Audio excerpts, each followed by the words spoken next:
Before I start this recording, I would like to offer a warning and to make clear my point of view. Firstly, many will know me as someone who talks regularly upon controversial and sensitive topics.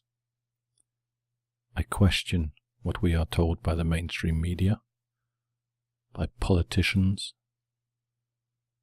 and those who want to tell us how to think. But I have a failure. Often I forget to state clearly my own view, because I like to question. I like to leave you questioning. So, if you are likely to be offended, you have been warned. And I would also like to say that many of the topics I cover may not be suitable for children. Which brings me to my second point. In this recording, I will talk upon the subject of child abuse and the age of consent. I didn't plan to go down that path. It came from looking at two headlines. One was about Jimmy Savile for the abuse that he has carried out. And abuse, as we know, can happen at any age to anyone. But obviously the abuse of a child is one of the most horrific crimes that can be committed. It is more than a crime against nature, it is a crime against humanity, our soul, what we would find precious in the world. Indeed, I would say if there is such a thing as evil, then those who prey upon children are it. So why do I question the topic and age of consent? When I do this, in the back of my mind is the Catholic Church. So I combine two sensitive topics together. Will I ever learn? We know that there is huge abuse within the Catholic Church. We know it. Our papers often have headlines about it. Why is this? One of the reasons I suggest is due to the age of consent. We live in such small world that we forget when you move from place to place, the rules are different. And the age of consent is one of those rules. If you are in the Vatican City, the age is lower. And I suspect this allows people to remove some of their guilt. But however you philosophize these things or put them into a historical context, abuse is abuse. And abuse of children is perhaps the most heinous crime ever. So please, do not misunderstand my words. When I question, I do so because I want to expose the monsters and stop the crimes. And we cannot do that by avoiding the topics, by looking away. So, that is my warning, and I hope my viewpoint is clear.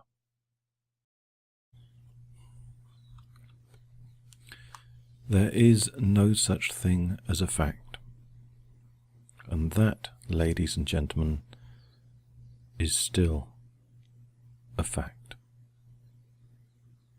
Welcome back. It's only been a few days since my last Daydreams and Nightmares, but the thoughts didn't go away. And I would like to say thank you for the response that I had. It's been special, people. I'm glad people enjoyed my first episode, so I thought I'd give you another one, because it seems we're surrounded all the time. We're in our little camps with our fires barely keeping us warm, and the enemy is out there all around us. Or are they in the camp? Is the enemy within us? Where do we look? What do we fear? Maybe it's in our minds. Maybe. This week has been awash with news. The last 2 days has been full of factoids and information. From Boston bombers to bulletproof glass. It's a good job I've got a cup of tea.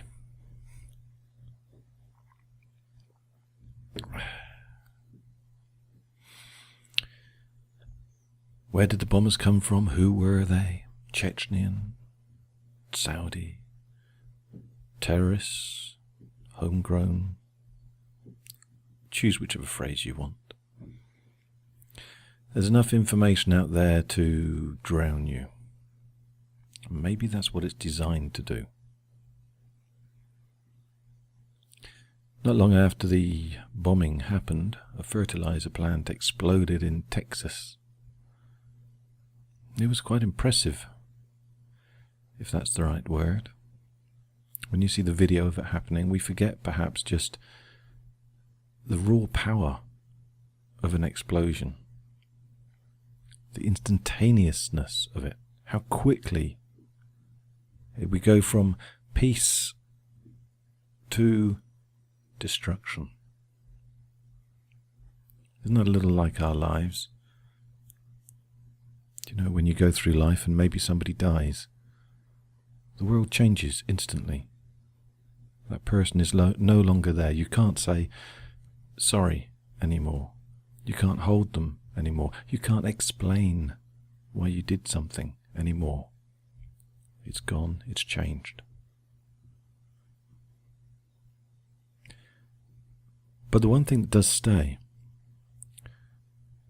is the notion of an explosion, of the change, of the event. We have this explosion at a fertilizer factory and we are changed. Our mind is full of explosions. By coincidence, just after a Boston bomber. And as you know, I don't believe in coincidence. Make of that what you will. What do you think about that? What do you think it means that our minds are full up with explosions?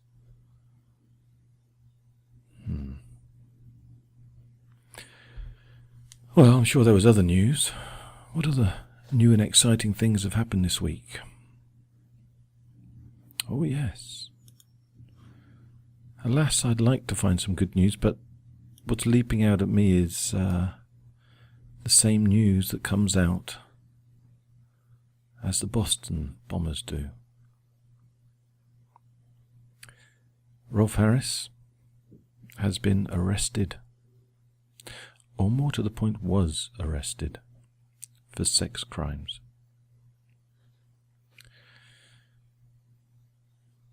Now there's a topic you don't really want when you're sipping a cup of tea. But really, when do you want such a topic? You probably don't. And I can imagine many people don't want to hear that. Maybe the people who are in power.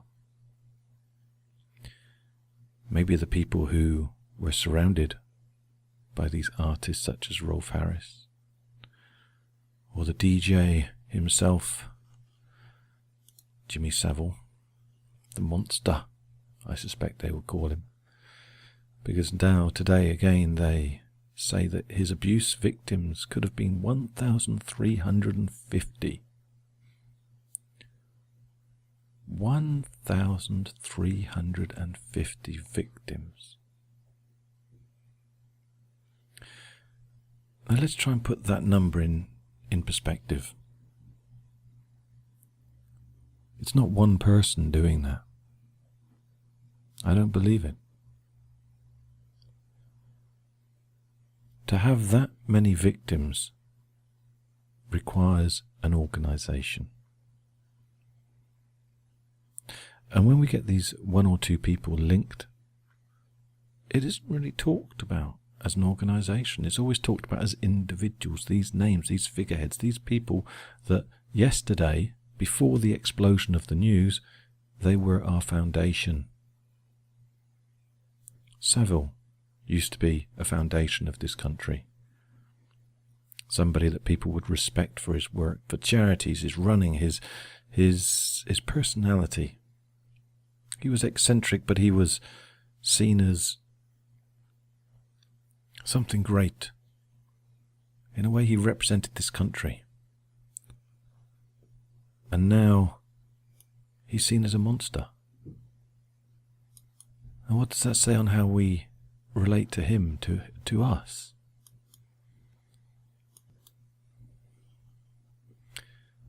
And of course, Mr. Harris is the same. Somebody that stood up on a pedestal that we would look up to. He was creative. He was always cheery, entertaining us. But was he? And what about the people that these entertainers mixed with? Rolfe was privileged to paint the Queen. Savile mixed with all the higher echelon. Very close relationships. I don't know what happened to these relationships. I wasn't privy to the afternoon tea that they had. But what about the police? Why aren't they publicly questioning these other people? Maybe it's not the right time to do it, when we have Margaret Thatcher's funeral, for example. Curious that these things get released at the same time. Rolfe Harris's arrest was known a long time ago. It's been in the internet. People have talked about it and named him. But only officially at this time, when our eyes are looking across to the Boston bombers.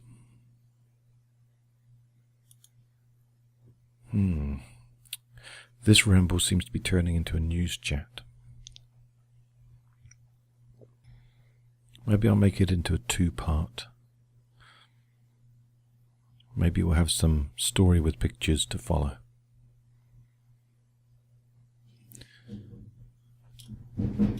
Oh, people falling down outside. I hear noises. You never can tell what that means. So, we have explosions all around us. Explosions in the media. Explosions of bombs. Explosions planted in our minds. For good. They're not going to go. We might forget the details, but we always remember the explosion. We forget the details, don't we? We forget the details in Waco, in Oklahoma, of 9/11. Why is that? Is it because we're too busy with our lives? Or is it that we don't really want to know? I can't remember the phrase now, but it's like the inconvenient truth. Or the lie. Or the convenient lie. Convenient because it lets us carry on with our lives. I think there's more to it than that. I think we don't want to know the details because they're going to tell us about ourselves. They're going to teach us who we are. And what are we? What are you? You're not all light and fluffy, are you? You don't wake up every day with a smile on your face. And you don't always hold out your hand to the man on the floor in the road with the cap, begging for money. No, you're human. We all are. We are light and dark. We are like a Masonic checkerboard floor. We are the duality. But we don't like to remember that. We want to pretend that we are good, that goodness is the answer, that love is full in the world.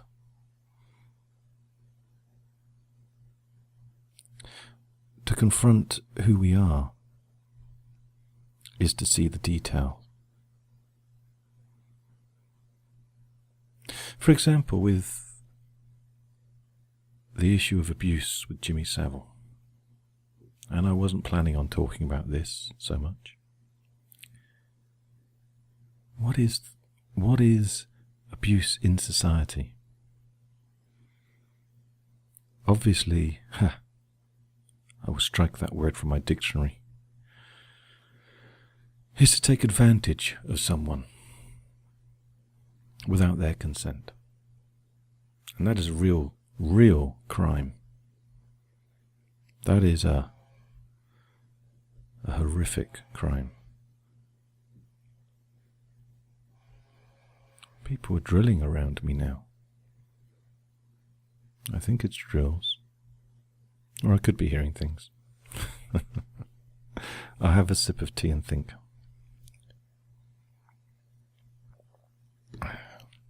Okay, let's get to point. Abuse. Abusing children is also seen as one of the worst crimes because they are innocent. But what is a child? And what age do we consider abuse to be related to that? Let me try and explain what I'm saying. If you go to different parts of the world, you will see the age of consent varies. It isn't one set number. If I popped over to the Vatican, for example, I might find the age of consent for a boy, I believe, is 16, and a girl is 14. In the Vatican. I think in Spain, the age of consent might be 13. But of course, this is where I am, is merry old England, and we have our own ages here. But we forget the details. What we think is acceptable is largely what we are told is acceptable by society. In 1875, the age of consent was 12. Now we would see that as horrific. We used to see Jimmy Savile as acceptable. Now we see him as horrific. We used to think of Iraq, Afghanistan, Syria, Libya one way. Maybe acceptable. Maybe now we are told to see them as horrific. And the more people that see things one way, the more others will want to join in. Why not stop and make up your own mind? And forgive me if that sounds patronizing, because I'm sure that if you're listening to me, you feel you are already. And I have no way of judging you because I just don't know you. Or is that true? Did I just lie? I've had a couple emails recently in the last week. So maybe I do know you a little bit. Some of you. Let me mention my emails. I've got two in mind. I have a few more, but two in mind. One was from a lady called Nicole. And thank you, Nicole. You said thank you to me for a great show, and this was to do with when I was talking on iTalk FM the other day, on Venerina's Welcome, We the People, I beg your pardon, Venerina's We the People. When I was chatting in there on one of my favourite subjects, which was symbolism. Because symbols are around us. Oh, are they? They are not just imagination. They are They are placed there for us to see blindly. Blind symbols, or symbols for the blind. It's ironic. But they have an effect upon us. I think in the simplest of ways, consider them as advertising. But the trick is you don't tend to see the product. They don't put the product on the shelf. It's a little bit more deceiving than that. But anyway, I would like to say thank you to Nicole. I appreciate very much your email. And I apologize a little bit for mixing it up with all these other topics I'm bringing out now. And also, I had a good email from all the way down under, down to Australia, maybe linking to Rolf, to a man called Tom. And he listens to me on the Mindset Central, or mindsetcentral.com, and on the Mindset podcast. For those who listen to me there, you'll know that I talk regularly on all of the news topics that keep coming out. But it's a little bit more of a faster pace there, a range of views, which is healthy, so I somehow feel this gives me time to ramble a bit more. I'd love to hear what you think about that. Do you enjoy my rambling? Would you like me to change the direction that I ramble? Would you like more stories or more news? Tell me how much blood you want from me. Interesting, I'm looking at Tom's email now, and he talked about Bradley Manning.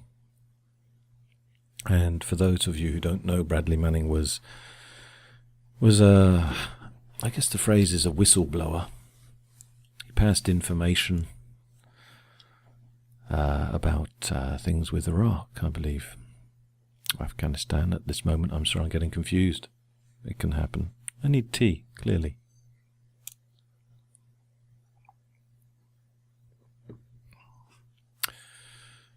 Ah, yes. I think it was to do with Bin Laden. Had to be one of those events, didn't it? They're all linked together, of course. Of course, of course. So, Bradley Manning. What do I think about Bradley Manning? Not a lot, really. Never met him. I think he probably tried to do the right thing. He looked maybe at the details. And they told him that this notion of goodness, it only has any value if it's brought into being. We talk so much about being good to each other, like the Christian who goes to church and forgets the goodness when they walk out the door. So what do I think about him? Well, I believe the news you were telling me, Tom, was that he had new offences, or they were charging him with a string of new offences. It doesn't end, does it? Maybe that's one of the facts, one of the factoids, one of the bits of detail that we are told we should remember. And I grant you, most people aren't even going to know who Bradley Manning is, let alone remember details about him, but these re-emphasizing the details of what he did and what he was accused of, what he was sentenced about, those are the details that will get rewritten. They'll get put down on paper twice. Someone will double check it on Wikipedia. Google will have the answer for you. So when people look back, it will be clear to them what history was, because those details have been reinforced, they've been set in stone, and they can't be touched because they are behind bulletproof glass. And we, the people, we the people will form the shield. We don't like facts to be uncovered and questioned. because again they uncover and question us. More time for tea.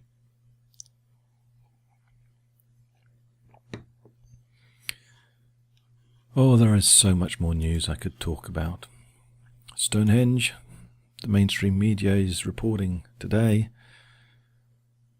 was occupied 7,500 BC. You don't say. It might sound a bit of a leap jumping across to Stonehenge, but for those who have followed me, you'll know I'm from that region, and I'm quite close to the old stones in some ways. And all of these things are linked because they're all about how the media presents information and can shatter our world when they want to accept, or want us to accept. Things are different. When the explosion happens, when they allow us to see this explosion, excuse me, when the Boston bombers kill 3 people, and they shut down a city or a town afterwards, the police go in and shut it down. They say, we're not having any public transport. They're saying, stay indoors to be safe. For your safety, we will tell you how to be safe. Who the hell are they to say how to be safe? They're meant to protect us, to maintain law and order. Where is the law that says I can be imprisoned in my own home? Now you might say, okay, there are police all around hunting these people with guns. You need to be indoors to be safe. It makes sense. No, it doesn't. No, it doesn't. Because it makes us think of strong policemen, lawful, legal, doing their job. It gives us this image of being protected.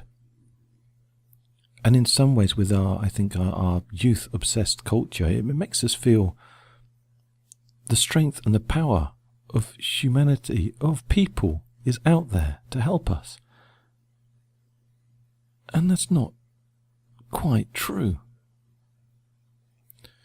When you have a city or a town, whichever definition you want, and you have the police locking it down on the streets, well, do you know, I say when it looks like martial law, when it smells like martial law, it could well be martial law.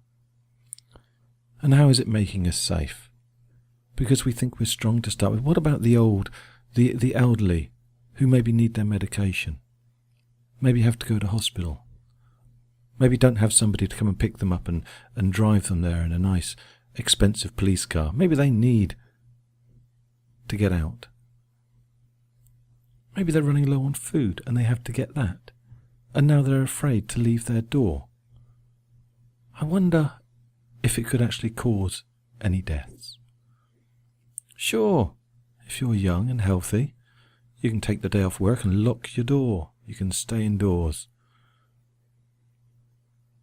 But who the hell said that government can say we have to stay indoors for our own safety? It's just a thought, of course.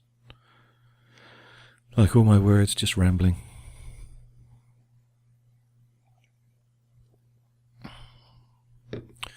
I have rambled a bit, haven't I? We've gone from Boston to fertilizers and all the way back again.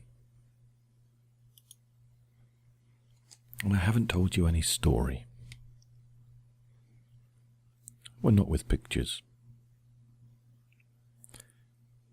So I think I'll make a fresh cup of tea and come back for a part 2,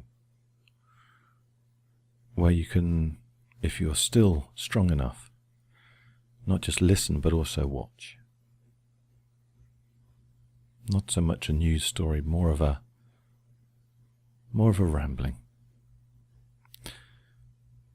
Well, thank you for listening to this part, and hopefully you will stroll back to part 2.